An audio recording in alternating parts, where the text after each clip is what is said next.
আসসালামু আলাইকুম বন্ধুরা, ঢাকা সেন্ট্রাল ইউনিভার্সিটির চয়েস লিস্ট অর্থাৎ সাবজেক্ট চয়েসের রেজাল্টের জন্য তোমরা অপেক্ষা করছো। বন্ধুরা, এটা সবচেয়ে গুরুত্বপূর্ণ একটা রেজাল্ট, কারণ এই রেজাল্টই একটি সাবজেক্ট একটি কলেজে তোমরা চান্স পেতেও পারো, আবার নাও পেতে পারো। তোমাদের মধ্যে অনেকেরই চিন্তার জায়গা কিভাবে এই রেজাল্টটি চেক করতে হয়। মূলত দুটিভাবে এই রেজাল্টটি দেখা যায়। একটি হচ্ছে ওয়েবসাইটের মাধ্যমে, যে পিডিএফটি দেওয়া থাকবে বা রেজাল্ট যদি পাবলিশড হয়, যদি কর্তৃপক্ষ তাদের মেইন যে ওয়েবসাইট তোমরা নিশ্চয়ই স্ক্রিনে দেখতে পাচ্ছ, এখানে যে নোটিশ বোর্ড যে অপশনটি রয়েছে, এখানে হয়তো বা তারা কলা, সামাজিক বিজ্ঞান, বিজ্ঞান বা বাণিজ্য শাখার জন্য আলাদা আলাদা পিডিএফ এর মাধ্যমে রেজাল্ট তারা দিতে পারে। এটি একটি অপশন, এটা তারা করতে পারে। এর পাশাপাশি যেটা সবচেয়ে কমন, যেটা তারা করবে বা এভাবে রেজাল্ট তারা দিবে প্রথমে, সেটি হচ্ছে ওয়েবসাইটের মাধ্যমে লগ ইন করার মাধ্যমে তুমি দেখতে পাবে তোমার পজিশন কি, তোমার সাবজেক্ট কি। তোমরা স্ক্রিনে দেখতে পাচ্ছ, এই মুহূর্তে তোমরা যদি লগ ইন করো তাহলে এমন একটি উইন্ডো তোমরা দেখতে পাবে, যেখানে মূলত হচ্ছে তোমার সাবজেক্ট এবং কলেজের জায়গাটা ফাঁকা দেখতে পাবে। যখন রেজাল্টটি পাবলিশড হবে, তুমি যদি একটি কলেজ এবং সাবজেক্ট পেয়ে যাও, তাহলে এখানেই তোমরা সেই রেজাল্টটি দেখতে পাবে। মূলত লগ ইন করার মাধ্যমে তোমরা এই রেজাল্টটি দেখতে পাবে। প্রশ্ন আসতে পারে যে ভাইয়া, রেজাল্টটি আমরা কখন দেখব? মূলত রেজাল্টটি প্রকাশিত হবে রাত 10টায়। এর আশেপাশেই তোমরা রেজাল্টটি দেখতে পাবে।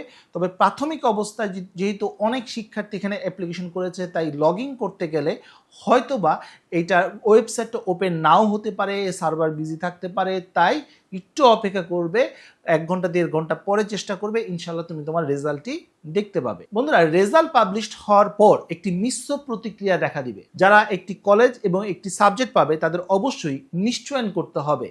নিশ্চয়ন করার জন্য লাগবে 6,500 টাকা। মূলত 4 তারিখ থেকে 12 তারিখের মধ্যে অনলাইনে তোমাদেরকে এই নিশ্চয়নের কার্যক্রমটি সম্পন্ন করতে হবে। আর নিশ্চয়ন করলেই বাকি প্রসেসগুলো আগাবে।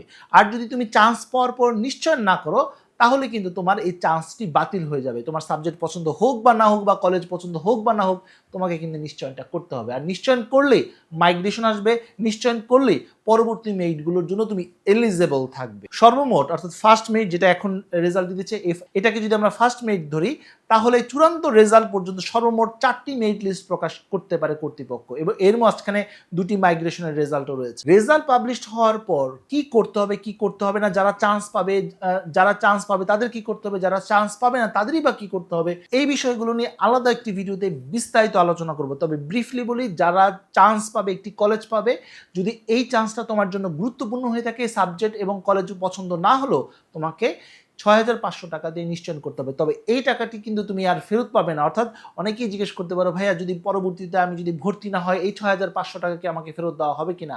বন্ধুরা, এখনো পর্যন্ত কর্তৃপক্ষের নিয়ম অনুযায়ী এই টাকাটি নন রিফান্ডেবল। আর যারা চান্স পাবে না, তাদেরকে অপেক্ষা করতে হবে পরবর্তী মেরিটের জন্য। প্রশ্ন আসতে পারে, পরবর্তী মেরিট লিস্ট কবে নাগাদ প্রকাশিত হতে পারে? 14ই আগস্ট তোমাদের সেকেন্ড মেরিট লিস্ট বা ফার্স্ট মাইগ্রেশনের রেজাল্টটি প্রকাশিত হতে। যাই হোক বন্ধু, এই ছিল আজকের মতো আপডেট। পরবর্তী আপডেট এবং সঠিক তথ্যের জন্য আমার চ্যানেলটি সাবস্ক্রাইব করে রাখার অনুরোধ করছি। তো বন্ধুরা, আজ এই পর্যন্ত সবাই ভালো থাকো, সুস্থ থাকো। দেখা হবে আগামী কোনো ভিডিওতে। সে পর্যন্ত আল্লাহ হাফেজ।